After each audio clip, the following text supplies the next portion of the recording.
এঁচোড়টা কত ভালো, পুরো নরম হয়ে গেছে। এঁচোড়টাও খুব সুন্দর। সব এঁচোড় তবে সমান থাকে না, একটা দুটো এঁচোড় খুব কষা থাকে, ভালো থাকে না। নমস্কার বন্ধুরা, আজকে শুক্লা রান্নাঘরে সবাইকে স্বাগত। আজ আর একটা নতুন রেসিপি নিয়ে চলে এসেছি। আজকের রেসিপি হলো হাতে মাখা এঁচোড়ের রেসিপি। আমি কিভাবে বানাচ্ছি প্রথম থেকে শেষ পর্যন্ত পুরো ভিডিওটা দেখতে থাকুন, আশা করি ভালো লাগবে। আমি সবারই প্রথমে এঁচোড়টাকে আমি কেটে নেবো। আমার হাতের মধ্যে তেল নিয়ে নিয়েছি, আর বুটিনের মধ্যে একটু করে তেল মাখিয়ে দিয়েছি। আর এঁচোড়টা কতটা ভালো, পুরো দুধ বেরোচ্ছে, এখনও দুদিনের কেনা, আজকের নয় কেনাটা। আর এই একটু জল নিয়ে নিয়েছি, জামে করে জলের মধ্যে একটু তেল দিয়ে দিয়েছি। আর এইভাবে আমি এঁচোড়গুলোকে পিস পিস করে কেটে নেব। এঁচোড়ের খোসাটাকে ছুলে নিয়েছি। এবারে এই যে এঁচোড়ের মাঝের অংশটা আছে, এইভাবে আমি বাদ দিয়ে দিচ্ছি। আর এইভাবে পিস পিস করে কেটে নিচ্ছি, খুব ছোট না বড়। তারপর জলের মধ্যে দিয়ে দিচ্ছি। এই আলুটাকেও আমি কেটে নিচ্ছি, আর এঁচোড়টাও আমার কাটা হয়ে গেছে। আর আলুটাকে আমি মাংসতে যেরকমভাবে আলু দেয় তার থেকে একটু ছোট ছোট করে কেটে নিচ্ছি। আর এই তরকারিটা রান্না করা খুবই সোজা, আর সময়টাও খুব কম লাগে। আমি সবারই প্রথমে একটু এঁচোড়গুলোকে ভাপিয়ে নেবো। এঁচোড়ের মধ্যে দিয়ে দিচ্ছি অল্প হলুদ আর একটু নুন দিয়ে আমি ভালো করে ভাপিয়ে নেবো 50%-এর মতো। যে আমার ভাপানো হয়ে গেছে, আমি তবে খুব বেশি ভাপাইনি, 50%-এর মতো ভাপিয়ে নিয়েছি। আমি এঁচোড়ের তরকারির জন্য একটা মশলা করে নেবো। এইখানে ধনে আর জিরেটাকে আমি হালকা করে ভেজে নেবো। আমার ধনে আর জিরেটা আমার হালকা করে ভাজা হয়ে গেছে, ধনে গুঁড়ো জিরে গুঁড়োটা। এবার মিক্সির মধ্যে আমি এটা নিয়ে নিচ্ছি। এবার ওই কড়াইতে আমি আবার তেল দিয়ে দিচ্ছি। তেল দিয়ে একটু রসুন আর আদা এগুলোকে আমি হালকা করে একটু ভেজে নেব। হালকা করে ভেজে নিচ্ছি আদা রসুনটা। এবারে দিয়ে দিচ্ছি পেঁয়াজটা। এবার সব একসাথে আমি ভেজে নেব। আদা পেঁয়াজ রসুনটা আমার ভাজা হয়ে গেছে। আর ঝালের জন্য দিয়ে দিচ্ছি দুটো কাঁচা লঙ্কা। কাঁচা লঙ্কাটা লাল হয়ে গেছে। এবার এগুলো মিক্সির মধ্যে আমি তুলে নিচ্ছি এইগুলোকে। আর টমেটোটাকেও এইভাবে আমি একটু ভেজে নেব।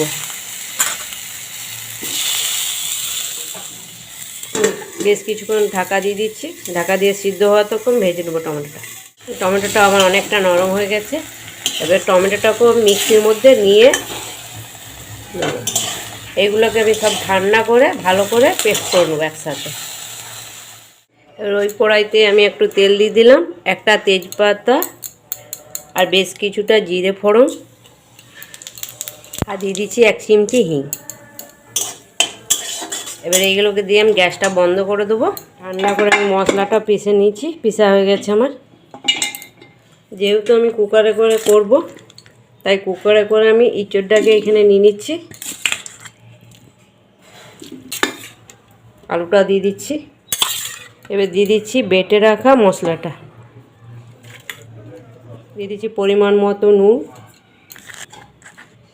দিয়ে দিচ্ছি হলুদ গুঁড়ো, দিয়ে দিচ্ছি কালারের জন্য কাশ্মীরি লঙ্কা। আপনারা চাইলে লাল লঙ্কা গুঁড়ো দিতে পারেন, তবে আমি লাল লঙ্কা গুঁড়ো দিচ্ছি না। আর দিয়ে দিচ্ছি অল্প একটু চিনি। আমি যা দিবার এখনই সব দিয়ে দেবো, আর পরে কিছু দেবো না। আর দিয়ে দিচ্ছি একটু ঘি, আর দিয়ে দিচ্ছি সরষের তেল, আর দিয়ে দিচ্ছি অল্প একটু গরম মশলা। এবারে দিয়ে দিচ্ছি মিক্সি ধোয়া আমি জলটা পরিমাণ মতো দিয়ে দিলাম। যেরকমভাবে ঝোলটা রাখবেন সেরকমভাবে জলটা দিবেন। তবে আমি খুব বেশি এটা ঝোল করব না, একটু গা মাখা মাখা করবো। গা মাখা মাখা করলে খেতে ভালো লাগবে।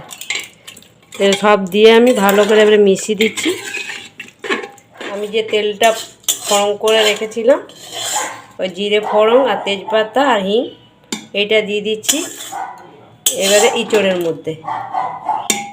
এবার কুকারটা আমি গ্যাসের মধ্যে চাপিয়ে দিচ্ছি। গ্যাসটাকে জ্বেলে দেব। আমার ফুটে এসছে। এবারে কুকারের ঢাকাটাকে আমি লাগিয়ে দেবো। আমি গ্যাসটাকে বন্ধ করে দিচ্ছি। যতক্ষণ না ভাপটা বেরোচ্ছে আমি এই অবস্থায় রেখে দেবো। ভাপটা বেরোনোর পর আমি দেখাচ্ছি। এবার কুকারের ঢাকাটাকে আমি খুলে নিচ্ছি। কুকারে দেখাচ্ছে না ভালো। এই দেখুন কত সুন্দর হয়েছে। তবে আপনারা যে পরিমাণে ঝোলটা রাখবেন সেই পরিমাণে জলটা দেবেন। তবে কুকারে খুব বেশি জল টানে না, নাহলে আলাদা করে আবার ফুটাতে হবে। কত সুন্দর হয়েছে। আপনারা একবার এই প্রসেসে এঁচোড়টা করে খাবেন, দেখবেন কেমন লাগছে, কমেন্ট করে জানাবেন।